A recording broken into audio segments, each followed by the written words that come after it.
Halo anime lovers, senang bertemu dengan Anda semua. Pada video kali ini, kita akan membahas film serial anime legendaris, Slam Dunk. Pada video sebelumnya, Rukawa menerima tantangan Sawakita untuk membuktikan siapa yang pantas di antara mereka untuk menjadi calon pemain basket terbaik selanjutnya. Rukawa mempermalukan Sawakita dengan aksi dunk-nya yang memukau seluruh isi stadion.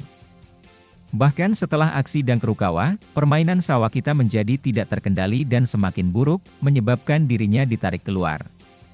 Dan di saat yang bersamaan, tim Sano juga menggantikan Masahiro yang dilanda cedera dengan seorang pemain bertubuh raksasa. Kawata Mikio, pemain raksasa yang ditugaskan untuk menjaga Sakuragi selama pertandingan berjalan. Bagaimanakah kelanjutan kisahnya?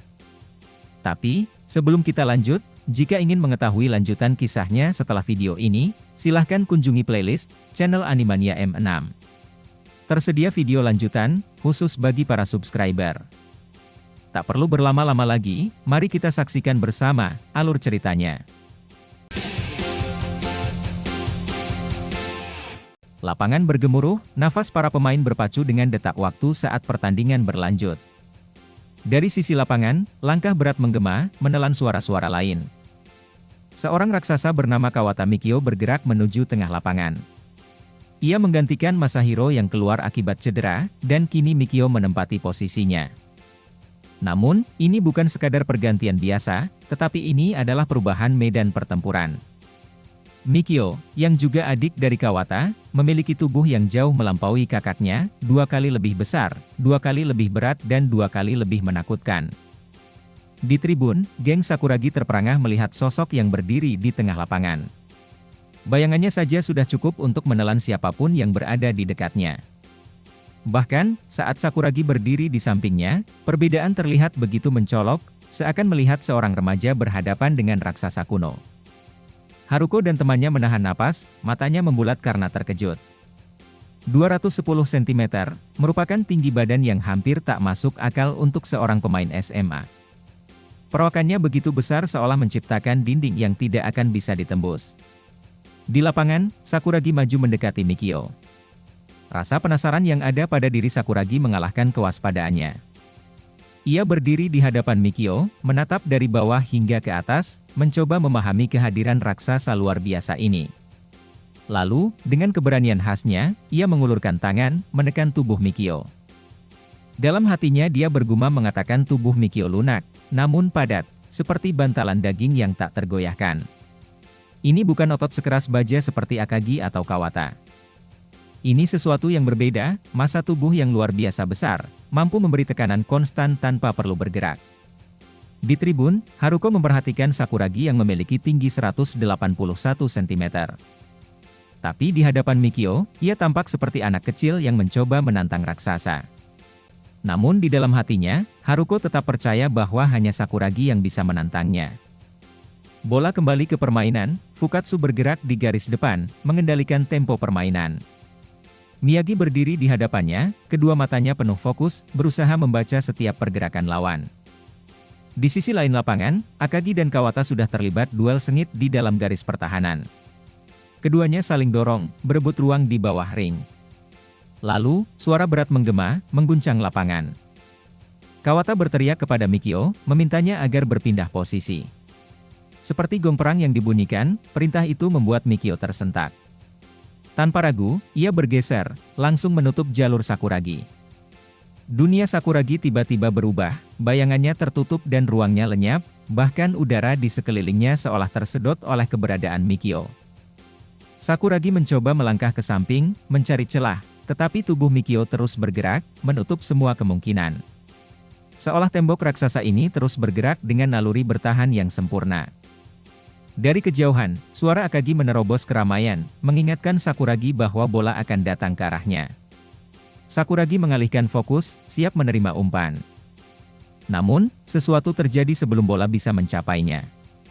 Dorongan besar menghantam tubuhnya, seperti ditabrak sebuah truk besar. Sakuragi terhuyung, kedua kakinya mencoba menancap kuat di lantai, menahan tekanan Mikio, tapi dorongan itu terus datang tanpa henti dan ragu. Sakuragi menggertakkan gigi, lalu otot-ototnya menegang. Ia mencoba melawan balik dengan mendorongnya sekuat tenaga. Namun, Mikio tetap diam, sedikit pun tubuhnya tak tergeser. Tekanan semakin besar, membuat nafas Sakuragi semakin memburu. Lalu, dorongan terakhir datang dari Mikio, dan kali ini lebih kuat. Sakuragi kehilangan keseimbangan, menyebabkan ia terdorong jatuh ke belakang. Tubuhnya terhempas keras ke lantai, dan suara benturan menggema, membuat semua mata tertuju padanya. Pemain-pemain lainnya terkejut melihat Sakuragi, orang yang selama ini dikenal karena kekuatan dan ketahanan tubuhnya, baru saja dihancurkan dalam satu dorongan. Sakuragi terhuyung, tubuhnya kehilangan keseimbangan. Benturan dengan Mikio, yang memiliki tubuh lebih besar dan lebih kuat, membuatnya terjerembab ke lantai.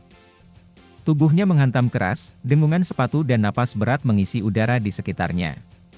Namun, peluit tetap sunyi, menandakan tidak terjadi pelanggaran.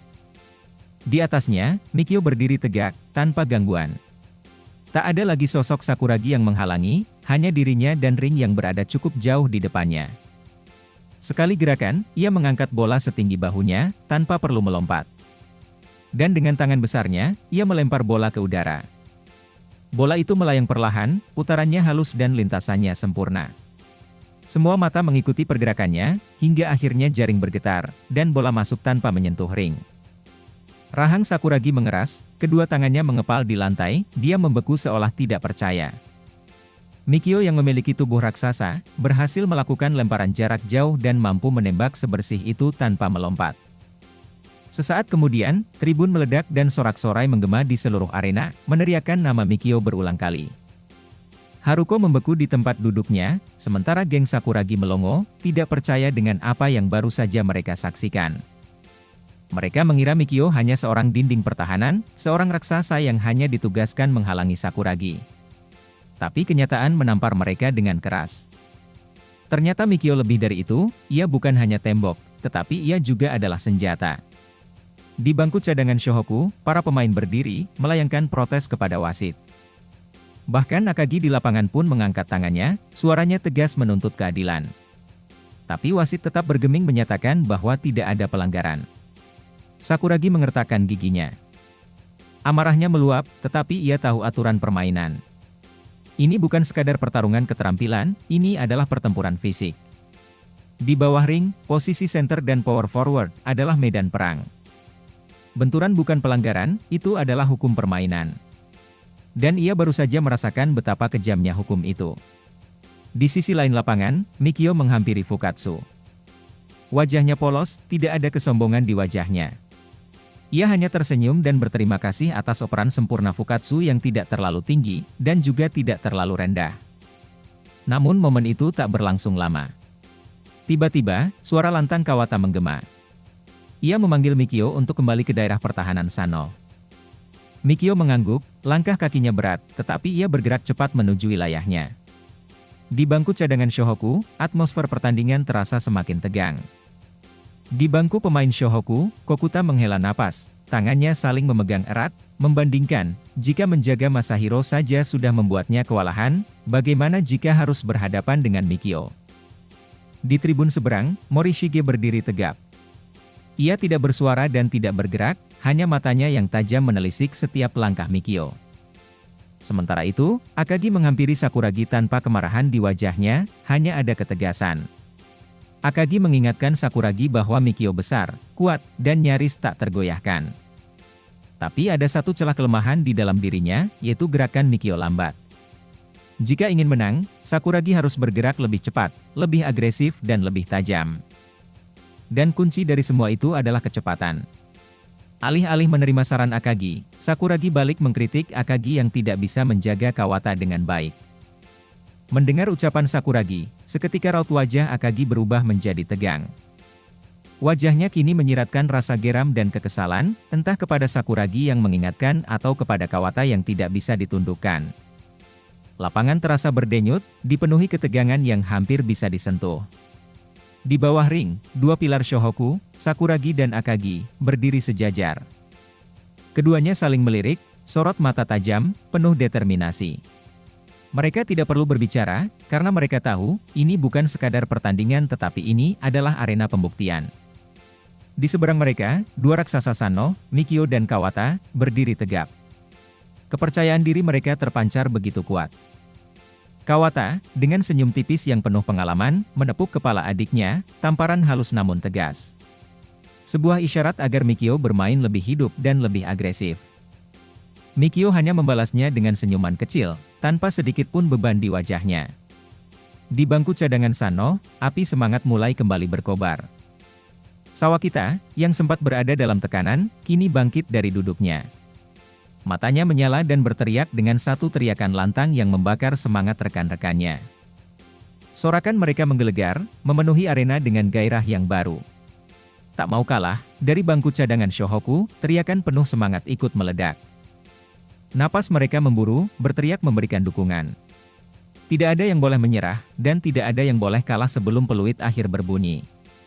Di tengah lapangan, Sakuragi maju menghampiri Mikio. Tanpa ragu, dengan sengaja ia menabrakkan tubuhnya ke arah Mikio.